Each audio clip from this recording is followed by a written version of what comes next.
6 September 1996 মারা গেলেন বাংলাদেশের চলচ্চিত্রের উজ্জ্বল নক্ষত্র সালমান শাহ।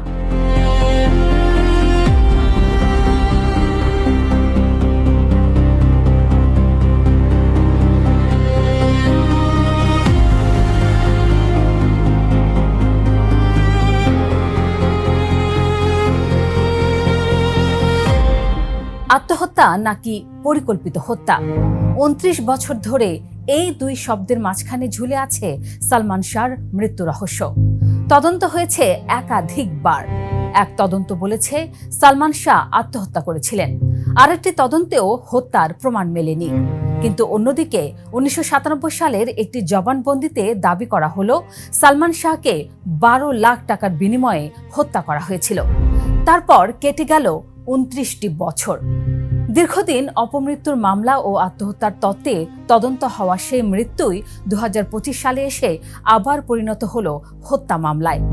এখন নতুন করে গ্রেপ্তার হয়েছেন সেই মামলার 4 নম্বর আসামি, অভিনেতা আশরাফুল হক ডন। আর ঠিক এখানেই নতুন করে প্রশ্ন উঠছে, আত্মহত্যার তত্ত্ব কতটা শক্তিশালী? 12 লাখ টাকার হত্যার অভিযোগের ভিত্তি কতটা শক্ত? আর হত্যা মামলায় আসামি 11 জন হলে বাকি 10 আসামির বর্তমান আইনি অবস্থায় বা কি, জানাবো আজকের এক্সপ্লেইনারে। সঙ্গে আছি মৌসুমী সুলতানা।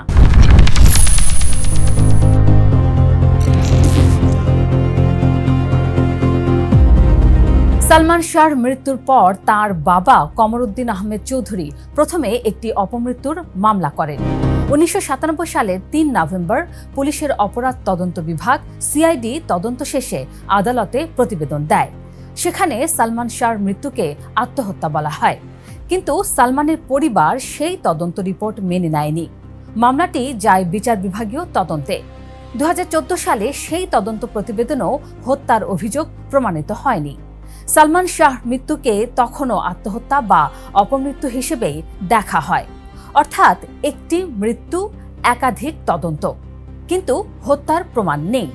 তারপরও প্রশ্নটা থেকে গেল, কারণ 1997 সালেই রিজভী আহমেদ ওরফে ফরহাদ নামে এক ব্যক্তি আদালতে 164 ধারায় দেওয়া জবানবন্দিতে দাবি করেছিলেন সালমান শাহকে হত্যা করা হয়েছে। আর সেই বক্তব্যে উঠে আসে 12 লাখ টাকার বিনিময়ে হত্যার অভিযোগ। In the heart of the city rises a destination built for greatness. International Convention City, Bosundhara. Life takes a new course. রিজভির জবানবন্দির বিভিন্ন প্রতিবেদনে বলা হয়, কথিত এই পরিকল্পনায় সালমানের শাশুড়ি লতিফা হক লুসি, ডন, ডেভিড, ফারুক ও জাভেদের নাম এসেছিল। তবে এখানে একটা বিষয় খুব পরিষ্কার করে বলা দরকার, রিজভির জবানবন্দি শুধু একটি অভিযোগ মাত্র। এটি আদালতে প্রমাণিত কোনো হত্যাকাণ্ডের চূড়ান্ত সিদ্ধান্ত বা রায় নয়। আর ঠিক এখানেই সালমান শাহ মামলার রহস্য আরও গভীর হয়। 2016 সালে আবার তদন্তের দায়িত্ব পায় police bureau of investigation PBI. এর প্রায় 4 বছর তদন্তের পর 2020 সালে প্রায় 600 পৃষ্ঠার প্রতিবেদন দেয় তারা। সেই প্রতিবেদনেও আগের তদন্ত প্রতিবেদনের মতো পিবিআই জানায় সালমান শাহকে হত্যা করা হয়নি, তিনি আত্মহত্যা করেছিলেন। পিবিআই বলেছিল শাবনুরের সঙ্গে ঘনিষ্ঠতা, স্ত্রী সামিরার সঙ্গে দাম্পত্য কলহ, পারিবারিক সম্পর্কের জটিলতা এবং আরও কিছু ব্যক্তিগত বিষয় তার আত্মহত্যার পিছনে ভূমিকা রাখতে পারে। 2021 সালে আদালতও পিবিআই এর সেই প্রতিবেদন গ্রহণ করে। শেষ হওয়ার কথা থাকলেও এখানেই আরও গভীর হয় সালমান মামলার রহস্য, কারণ সালমান শাহর পরিবার পিবিআই এর এই প্রতিবেদন মেনে নেয়নি। আর 2025 সালে এসে পুরো গল্পটাই আবার বদলে গেল। 2025 সালের 20 অক্টোবর ঢাকার একটি আদালত সালমান শাহর মৃত্যুর ঘটনায় করা মামলাটিকে হত্যা মামলা হিসেবে নিতে রমনা থানাকে নির্দেশ দেয়। পরদিন 11 জনকে আসামি করে করা হয় হত্যা মামলা।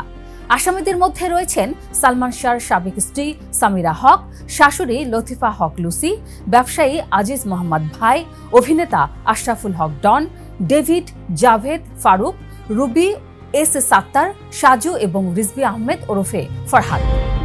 অর্থাৎ 29 বছর পর রাষ্ট্রীয় তদন্তের সামনে আবার নতুন প্রশ্ন, সালমান শাহ কি সত্যি খুন হয়েছিলেন? আর এই নতুন মামলার সবচেয়ে আলোচিত চরিত্র হয়ে উঠেছেন আশরাফুল হক ডন। কারণ ২০২৫ সালের ২৭ অক্টোবর আদালত ডন ও সালমানের সাবেক স্ত্রী সামিরা হকের দেশত্যাগে নিষেধাজ্ঞা দিয়েছিল। কিন্তু ২০২৬ সালের ৯ আগস্ট মামলায় আসে নতুন মোড়। গ্রেফতার হন ২৯ বছর আগের সেই মামলার ৪ নম্বর আসামি অভিনেতা আশরাফুল হক ডন। কিন্তু ডনের বিরুদ্ধে অভিযোগটা আসলে কি? মামলার অভিযোগে উঠে এসেছে সেই রাতের একটি ঘটনা।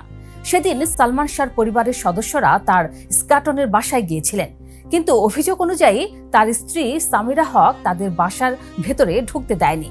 এরপর রাতে প্রোডাকশন ম্যানেজারের কাছ থেকে পরিবারের কাছে খবর আসে সালমান শাহর সঙ্গে কিছু একটা ঘটেছে। তারা যেন দ্রুত সেখানে যান। পরিবারের সদস্যরা গিয়ে দেখতে পান সালমান শাহর মরদেহ সিলিংয়ের সঙ্গে ঝুলন্ত অবস্থায় রয়েছে। এরপরে শুরু হয় সেই দীর্ঘ আইনি লড়াই। আর নতুন হত্যা মামলায় সেই রাতের ঘটনার সঙ্গে জড়িত থাকার অভিযোগে ১১ জনকে আসামি করা হয়েছে। তাদের মধ্যে ৪ নম্বর আসামি অভিনেতা আশরাফুল হক ওরফে ডন। তবে এখানে আবারও মনে রাখতে হবে, এগুলো মামলার অভিযোগ ও রাষ্ট্রপক্ষের বক্তব্য। আদালতে এখনো এসব অভিযোগ প্রমাণিত হয়নি। আর এখানেই আসে এই গল্পের দ্বিতীয় রহস্যের প্রথম প্রশ্ন। মামলায় ১১ আসামির মধ্যে গ্রেফতার করা হয়েছে একজনকে, বাকি ১০ জন কোথায়?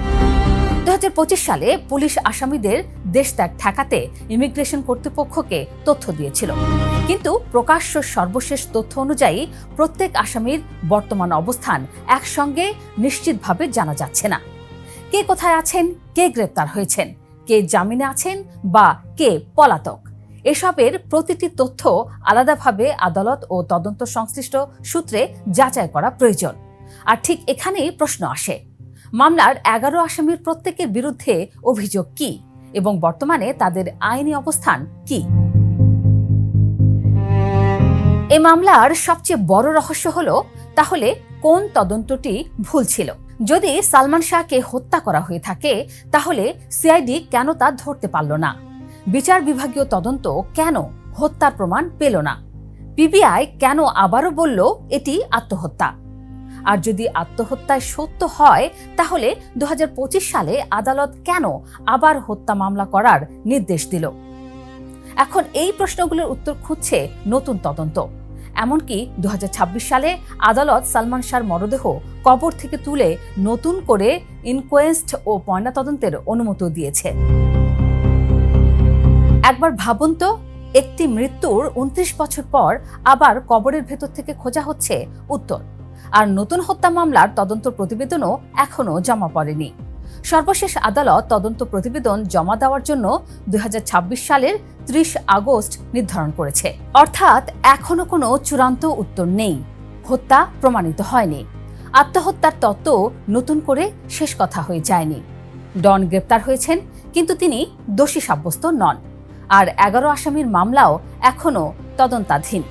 ২৯ বছর ধরে সালমান শাহর মৃত্যুর সঙ্গে একটি প্রশ্ন জড়িয়ে আছে, তিনি কি নিজেই নিজের জীবন শেষ করেছিলেন নাকি অন্য কেউ? এবার হয়তো প্রশ্নটা শুধু কে হত্যা করেছিল তাতে সীমাবদ্ধ থাকবে না, বরং প্রশ্নটা আরো কঠিন। ২৯ বছর আগে আমরা যে সত্য মেনে নিয়েছিলাম, সেটাই কি সত্য ছিল? হয়তো সেই উত্তর লুকিয়ে আছে পুরনো নথিতে, পুরনো জবানবন্দিতে, নতুন করে পরীক্ষা করা আলামতে, আর এখন নতুন করে শুরু হওয়া তদন্তে। উত্তরটা হয়তো সময়ই বলে দেবে।